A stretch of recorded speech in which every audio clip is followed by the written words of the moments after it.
দাদা আমি ছোট ভাইস নতুন নতুন না যে বিয়ানি বাইতে গেতাইছি বুঝছা মনে যায় কোন নোংর বেনা করা দেবো না ভালো বসে থাকে নাকবো আচ্ছা ভালো ভালো থাকুনি হুম ভাইয়া একটা কাম হইলো আগাইছি হ্যাঁ আগাইছি দেখছেন এটা কথা কস গেতাইছে সাগাই বাইতে কিন্তু তোরা আগার সময় ল নু না যে বাইতে আগিস নি কুলাইতেছে না কথা কুলাইতেছে না না বেশ ও সময় যাই যা কাম করেছে সইষা তো বলে আছে যা তোরা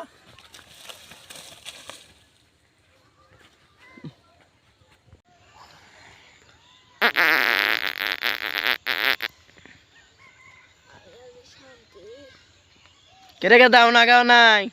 খাওয়াইও ভালো করে অনেক টাকা দায় আগা তো হইলো খুশি কোনে এই হুসিনা জায়গাটাই পাইতেছে না হুন ই কর সইষা না যে তুইলে নিয়ে গই ঘষা দেওয়া যাবো নি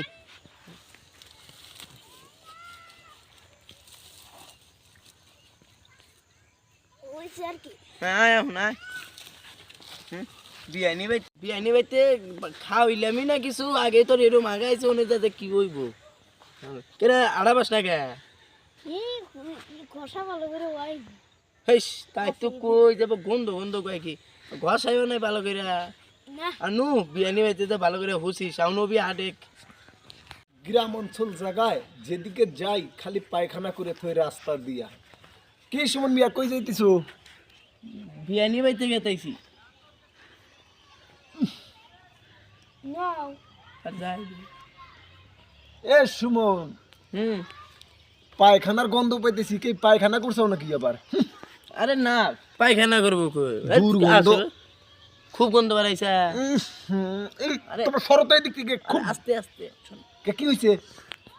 জোরে খজাবো না মানে বিয়ানি বাইতে গেতাইছি না ছোট ভাইটা খুব আগায় ছিল তার আশেপাশে নদী টদিও নাই সেজন্য শস্যা খেতে আই গে কোনো রুম না যে না মানে ঘষা দিয়ে আইছে ঘষা হয় নাই সেজন্য গন্ধ পারে কি জানি কো না তাই তো কই যে এত গন্ধ কয় কি আসলে চর এলাকার পোলাপান খায় বেশি হাগে বেশি এত গন্ধ তাহলে হেই, এত গন্ধ নিয়ে থাকে না